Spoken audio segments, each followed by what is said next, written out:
This is her final assignment with us. We're letting her go. The words struck me like a physical hit. My fingers froze on the presentation clicker as 30 pairs of eyes slowly turned toward me.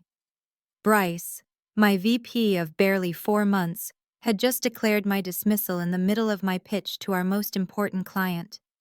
I stood immobilized beneath the unforgiving lighting of Gavin Winter's private dining room, my career's execution delivered neatly between the entree and dessert courses. Please continue, Lynette. Bryce's smile never reached his eyes. Let's not waste Mr. Winter's time. Somehow, my body moved on autopilot. My voice stayed steady as I described how the new acquisition strategy had raised profit margins by 43%. The metrics were impeccable, the approach flawless. 5 years of loyalty to this account had just been repaid with public disgrace. When I concluded, the room filled with applause. Uncomfortable, sympathetic applause. Gavin Winter, worth billions yet dressed in an off-the-rack suit, hadn't looked away from me since Bryce's announcement. As the staff cleared dessert plates, he leaned toward me. Could I speak with you outside for a moment? In the gentle evening air, away from the restaurant's muted whispers, Gavin studied me intently. That was astonishingly unprofessional and oddly timed, considering your strategy just saved my company millions. Thank you for recognizing that, Mr. Winter. What exactly happened in there? I explained how things had declined after Bryce's promotion, how he'd asked me to adjust the quarterly forecasts for the board, how I'd refused. Numbers either tell truth or lies, Mr. Winter. I chose truth. He nodded thoughtfully. I respect people who stand by their principles. How would you like to apply those principles more broadly? Gavin wasn't offering me a job. Instead, he explained he chaired the Trellis Foundation, which funded fellowships for groundbreaking industry research. We provide resources for people to repair broken systems, he said. Your approach to accountability deserves wider impact. A disturbance behind us revealed Bryce hurrying across the parking lot, his pricey shoes scraping loudly against gravel. Everything all right, Mr. Winter? His voice strained for casual ease. Perfectly fine, Gavin replied. I was offering Lynette our distinguished fellow position, the one whose work becomes policy guidelines for corporate governance. The color vanished from Bryce's face. Fellowship? What fellowship? The kind that investigates structural issues in business operations? Gavin said calmly. Her insight on projection manipulation would be quite illuminating. Before we continue with my story, thank you for staying with me this far. If you're finding my journey compelling, please hit like so more people can follow what happens next. Leave a comment about a time someone tried to shove you aside, and subscribe for more corporate revenge stories like mine. My name is Lynette Mercer, and until tonight, I was the senior strategy director at a company I had helped grow from mid-tier to industry leader. I joined right after earning my MBA, choosing it over bigger offers because the CEO at the time promised mentorship and growth. For 5 years, I delivered outstanding results. My team consistently surpassed objectives. Our client retention rate was 96% when the industry average sat at 72%. The Winter Group account, Gavin's company, was my masterpiece, a partnership I'd nurtured from a modest project into our largest revenue stream. What Bryce didn't realize when he publicly executed my career was that I kept records of everything. Every late-night shaping strategies, every request to make projections appear sunnier for stakeholders, every moment he claimed credit for my work. The shift began when our respected CEO, Nia, retired. The board hired Carol from outside, a numbers-driven executive with little understanding of our culture. Carol promoted Bryce over more qualified contenders, including me. Rumors said it was because they played golf together. Within weeks, Bryce started sabotaging me. First came impossible timelines, then critical meetings I wasn't invited to. Finally, my top team members were reassigned, classic tactics from the Push Out a Female Executive handbook. I confronted him after he demanded I alter the projections for the board. The new client acquisition costs are what they are, I insisted. We can't promise growth figures we can't produce. Bryce leaned back in his chair. You need to be a team player, Lynette. Carol wants growth. I promised him growth built on fabrication, built on optimism. His tone sharpened. If you can't align with the direction, maybe you're no longer the right fit. I should have anticipated tonight. Yet somehow, being professionally executed in front of 30 people still rattled me. Throughout dinner, I'd calculated how long my savings would last while maintaining perfect composure. 3 months, maybe 4. But Gavin Winter's offer shifted everything. Standing in that parking lot, watching Bryce's confident grin collapse as he realized what was unfolding, I felt something change inside me. This wasn't merely about salvaging my career anymore. This was about repairing a broken system. The Trellis Foundation Fellowship carried prestige, resources, and a platform. Fellows spent 18 months examining systemic issues, then published research that influenced industry norms. The stipend was generous, more than my current salary, but the real value was impact. I'd require full independence, I told Gavin. That's exactly what we provide, he replied. Freedom to investigate whatever underlying issues you uncover, Bryce cut in, his voice strained. Mr. Winter, maybe we should discuss your account needs for next quarter. Lynette's exit means we'll need to… Actually, Gavin interrupted. I'll be pausing any service expansion until I see how your leadership transition affects quality. 2 months later, I began my fellowship, my research focus, projection ethics, and market accountability. I interviewed executives across sectors, gathering proof of how projection manipulation warped markets and hurt long-term performance. I didn't mention my former company by name. I didn't need to. The patterns were universal. But when I released my preliminary findings, industry insiders recognized the examples. 3 board members from my old company called me privately. We had no idea how pervasive this was, one confessed. Meanwhile, Bryce was suffering. Without my strategies, the Winter account declined. Gavin had quietly removed 60% of their business, citing methodology concerns. 6 months into my fellowship, I received an unexpected visitor at my new office. Carol, Bryce's supporter and my former CEO, requested a meeting. You've caused quite a stir, he said, sitting uncomfortably in the guest chair. Research often does. Your paper on projection ethics has some board members asking hard questions. I kept my expression even. Good questions bring better governance. Carol leaned closer. Look, mistakes were made. We both know Bryce violated boundaries. What would it take to bring you back? Name your price. The offer was everything I once wanted. Leadership title, higher compensation, board seat, but I'd glimpsed something larger than my career at one company. I'm not interested in returning, I said steadily. I'm focused on changing how the entire industry functions. His expression darkened. That sounds like a threat. It's a promise, I corrected. Transparency and accountability aren't optional anymore. After he left, I sat alone in my office, shaking. The old Lynette would have accepted the offer. The new Lynette recognized a different path ahead. What Carol didn't grasp was that I wasn't seeking revenge on one man or one company. I was dismantling the system that empowered them. My fellowship report was nearing completion, and its recommendations would soon be adopted into regulatory policies. Companies would be required to implement new transparency standards in their projection processes. But the true test still awaited. I'd been invited to speak at the Industry Leadership Summit, the annual gathering where Bryce would inevitably attend, where I would finally face the man who believed he'd destroyed my career. What he didn't know was that I'd spent a year preparing for this moment. Not just my presentation, but something that would alter everything. 3 days before the summit, I received an anonymous message. Bryce knows you're presenting. He's planning something to undermine you. The game was entering its final stage.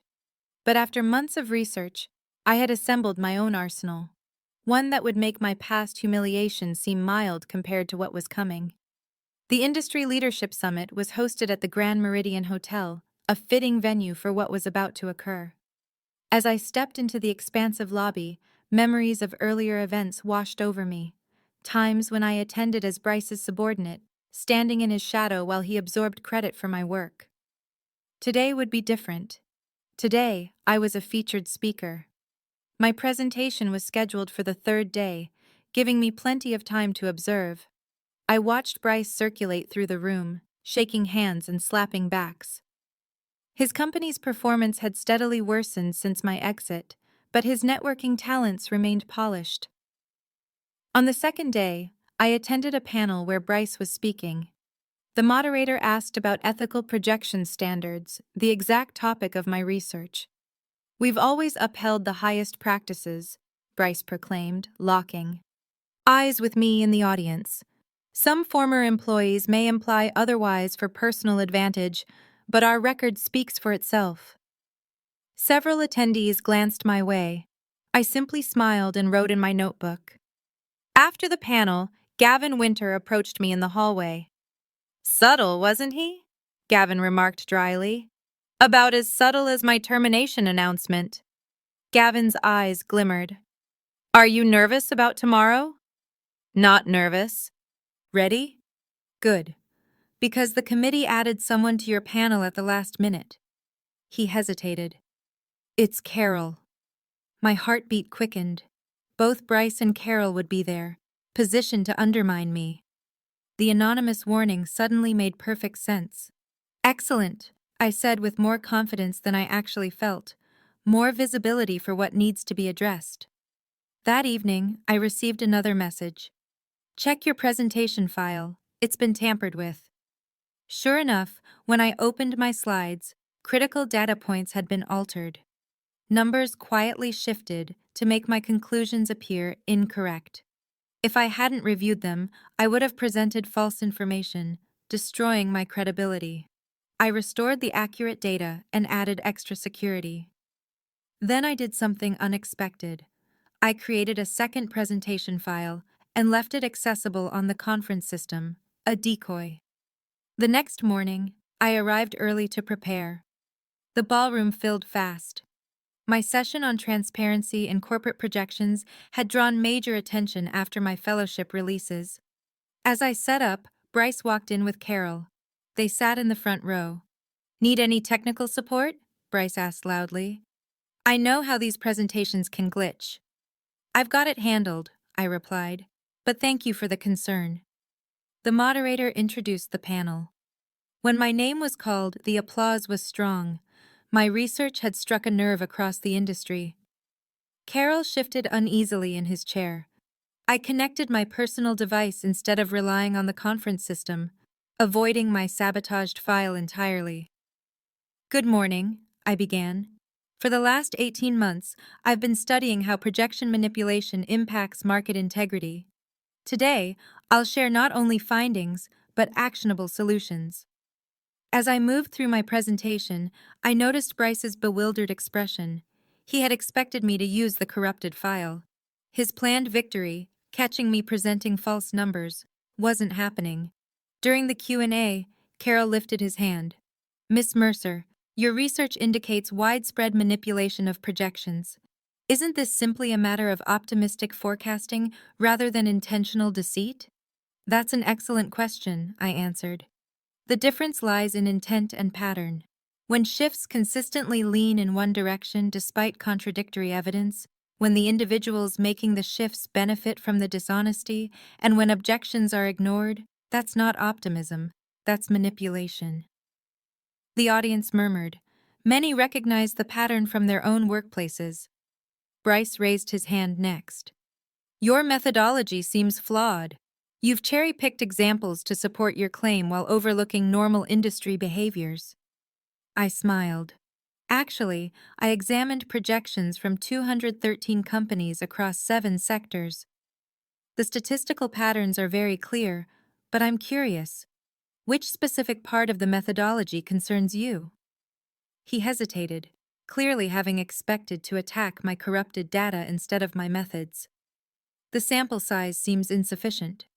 213 companies is insufficient. The typical benchmark for comparable studies is 45. I paused. But maybe you're right that more data could be valuable, which is why I'm announcing today that the Trellis Foundation is launching an industry-wide transparency initiative. This was my surprise. A program requiring participating organizations to undergo projection audits in exchange for certification. Companies that passed would receive a transparency rating visible to investors and clients. Market forces can encourage ethical action when consumers and investors have visibility. I explained this certification will provide exactly that. Bryce's face tightened as he grasped the consequences. In the current environment, companies would feel compelled to participate. Declining would raise alarms. After the presentation, attendees surrounded me with questions and praise. From the side of the room, I saw Bryce and Carol in a heated conversation, repeatedly glancing toward me. As the crowd thinned, Mira, my former team member who had been reassigned under Bryce, approached timidly. "That was incredible," she whispered. "Things have deteriorated even more since you left. The new projections are complete fiction." "Are you recording the changes?" I asked softly. She nodded. "Everything, but Bryce is watching us constantly. Anyone linked to you is under suspicion. Be cautious," I warned. "This isn't over yet." Later that evening, I received an invitation to meet with the summit's executive committee. Walking into the meeting room, I found Gavin and 4 other industry figures waiting. "We'd like to discuss accelerating the timeline for your transparency initiative," the committee chair began. "Recent developments have increased urgency." "Recent developments?" I asked. "A whistleblower submitted materials this afternoon relating to projection manipulation at 3 major firms," Gavin explained, sliding a folder toward me.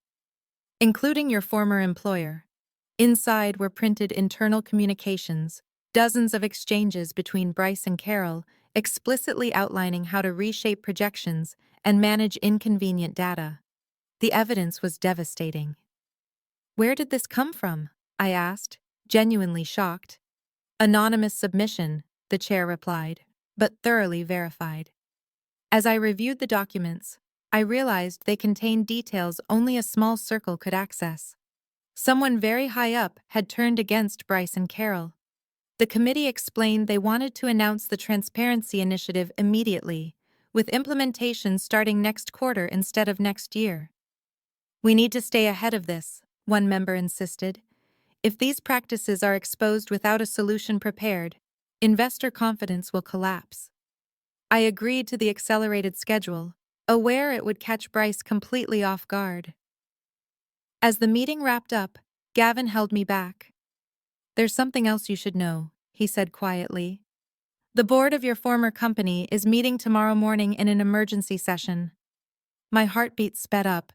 Because of the whistleblower files, among other issues, their largest client just declared they're reviewing all service contracts. Their biggest client after Winter Group was Jensen Industries, whose CEO sat on the summit's executive committee. The pieces were aligning faster than I expected, but I wasn't celebrating. Bryce was backed into a corner, and cornered adversaries become dangerous. When I returned to my hotel room, the door was slightly ajar. I stopped, then gently pushed it open to find the room had been searched. Subtle, but precise. My laptop was in the same place but angled differently. The zipper on my suitcase was closed in a new position. My phone buzzed with a message. "Watch your back. This isn't just about projections anymore." I sat on the bed's edge, pulse pounding. The stakes had just risen sharply. Whatever Bryce was attempting went beyond professional interference. For the first time, I wondered if my mission for systemic reform had put me at real risk. Then my phone rang, an unknown number. I answered warily. "Miss Mercer," a familiar voice said. "This is Patricia Voss, chairperson of your former company's board. I believe we need to speak."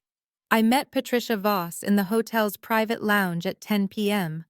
The room was empty except for us, the dim lighting forming isolated pools of brightness in the dark. Patricia was in her 60s, with sharp eyes that had observed decades of corporate maneuvering. I prefer direct conversations, she began without preamble. The materials submitted to the summit's committee were also delivered to our board. We've spent the entire day confirming them and… She paused. They're genuine. She sipped her water. What's less clear is your involvement. I didn't supply those documents, I said honestly, but I'm not surprised they exist. Patricia examined me closely. 3 board members want to clean house immediately. 2 fear market backlash if we remove top executives without preparation. 1 remains loyal to Carol. And you? I'm a pragmatist, she replied. The situation is unsustainable, but transitions must be orchestrated. I studied her carefully. Patricia hadn't become board chair without mastering corporate politics. This wasn't merely a briefing, it was negotiation. What are you suggesting? Assist us in managing this transition. Join a temporary oversight committee for 3 months. Once new leadership is set, you'd return to your foundation work with our full support for your transparency initiative. The offer caught me off guard. I had never considered returning, even briefly. Why me? Because despite everything, you still care about the company. Because you understand the operations better than anyone on the board. And because this gives you something you want without total destruction. Patricia watched me absorb her proposal. Whatever unfolds with Bryce and Carol, the company still employs thousands of people who had no involvement in their decisions. She was right. My old coworkers, people like Mira, would take the blow if the company collapsed. Retaliation against Bryce shouldn't harm innocent individuals. I'll think about it, I said at last. But I need real guarantees about the board's commitment to meaningful reform. Patricia gave a firm nod. There will be an official vote tomorrow morning. I expect the entire leadership cleared out by the afternoon. As she rose to go, she paused. Be cautious tonight, Lynette. People cornered will do reckless things. I returned to my room on high alert, wedging chairs against the doors and dozing in uneasy intervals. The morning arrived with rumors spreading throughout the summit. Patricia had scheduled an urgent press briefing for 2 p.m. During breakfast, Gavin sat beside me. Get any rest? He asked, noticing the dark circles under my eyes. Enough, I replied. Have you heard what Patricia intends to do? Only whispers, but Carol and Bryce look on edge. He motioned toward the buffet line where both men stood locked in tense discussion. As I prepared for the day's sessions, another anonymous message reached me. Meet in the storage room behind Ballroom C, 12:30. Crucial information. I wavered, wary of the timing. The press conference was at 2 p.m. This could be genuine, or a setup. I chose to be careful. I forwarded the message to Gavin with a note. If you don't hear from me by 12:45, come here. At 12:25, I approached the storage room deliberately. The service corridor was empty. Most attendees were at lunch. I pressed my ear to the door but heard nothing. When I slowly pushed it open, I found not a trap, but Mira, visibly shaken. Thank God, she breathed. I wasn't sure you'd show up. You sent the messages? She nodded. From burner accounts. Bryce keeps tabs on all our communication. What's happening? They're wiping everything. Her voice quivered. After your presentation, Bryce and Carol ordered a server purge. They're calling it system maintenance, but they're deleting projection records. Their restlessness suddenly made sense. They were destroying evidence before the board convened. That won't protect them, I told her. The whistleblower files are already in the board's hands. But it's worse than that, she said urgently. When I was reassigned, I discovered they've been doing this for years. Carol created a billing algorithm that automatically increases client hours by 15%. The system was built to leave no trail during audits. This was far beyond projection manipulation. It was structured fraud. Can you prove it? She passed me a thumb drive. Original code, implementation timestamps, and transfer logs showing developer payouts for silence. As I accepted the drive, the door flew open. Bryce stood there, his expression twisted with fury. "I knew you'd be behind this," he growled at me, then directed his glare at Mira. "You're done, both of you." Mira retreated a step. "The board already has everything." "The board follows Carol," Bryce shot back. "Always has, always will. Your evidence will vanish just like you did." Before I could absorb his words, he lunged. I dodged, but Mira wasn't fast enough. He seized her arm, wrenching it until she cried out. "Let her go," I ordered, scanning the room for something to defend us with. "Or what?" he taunted. "You'll run to the board? The same board that let me fire you, the same board that—" The door burst open again.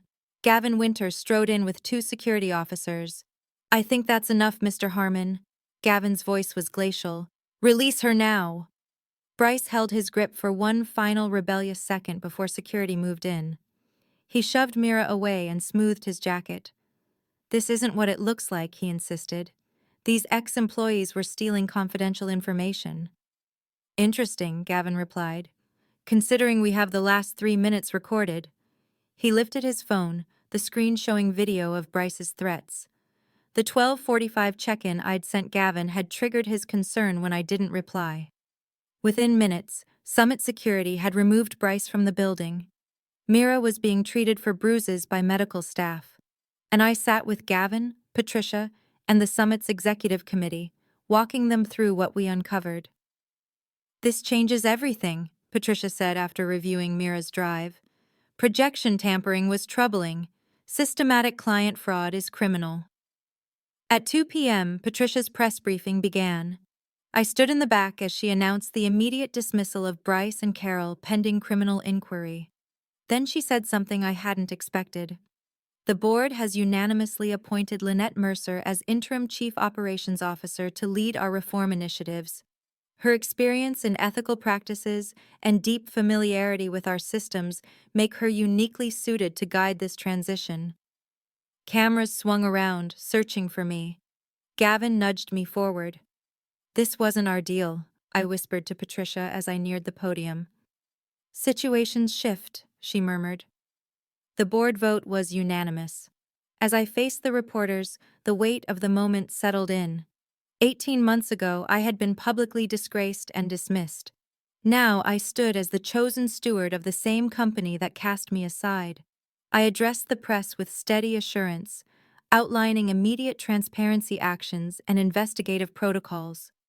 As questions erupted, I spotted Carol slip into the rear of the room, his skin pale as he watched his empire collapse. After the conference ended, he approached me, his former bravado replaced with fear. "You engineered this," he whispered. "From the moment Bryce announced your firing, you orchestrated everything. Winter's offer, the fellowship, the transparency push. You trapped us." I looked at him evenly. "No, Carol, you trapped yourselves. I just stopped cooperating. You expect me to believe this wasn't calculated revenge?" "What would revenge have achieved?" I asked. "Ruining the company would devastate thousands of innocent workers, making me unemployable in the process. That's not strategy, that's self-sabotage." I stepped closer. "My revenge wasn't about taking you down. It was about building something stronger despite you. Creating systems where people like you couldn't succeed using your tactics." As he was escorted away by board representatives, I finally felt the burden lift. My vindication wasn't in his defeat, it was in the transformation his actions had inadvertently triggered. Later that evening, as I packed to return for my new interim role, Gavin visited my room. "Congratulations, COO Mercer," he smiled. "Though I admit I'll miss having you at the foundation." "It's temporary," I reminded him. 3 months to stabilize operations." "Perhaps," he said thoughtfully. "Or perhaps it's exactly where you need to be to make lasting change. You knew this could happen.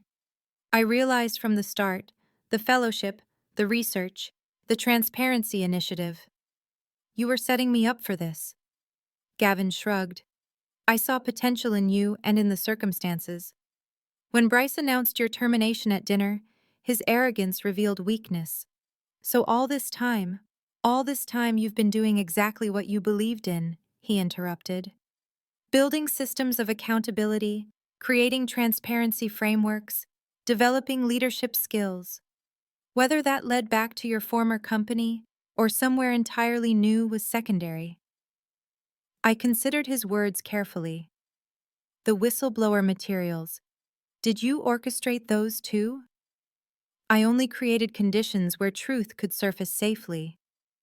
People with conscience speak when they believe it matters. That night, preparing for my return, I reflected on the real nature of my revenge. It hadn't been swift or destructive. It hadn't even targeted Bryce or Carol directly. My revenge was patience, building credibility while they undermined themselves, creating systems that made their actions impossible rather than punishing them individually. Turning humiliation into expertise recognized as valuable by others. Most importantly, my revenge wasn't ending them. It was completing what they tried to block me from achieving. 3 years later, as permanent CEO of the now thriving company, I sometimes think back to that dinner when Bryce announced my firing. How what he meant as a finale became the start of something far more significant. If you've stayed with me through this journey, thank you for listening. There's power in sharing stories like mine. They remind us that success isn't about destroying those who hurt us, but about building something far better than they ever imagined.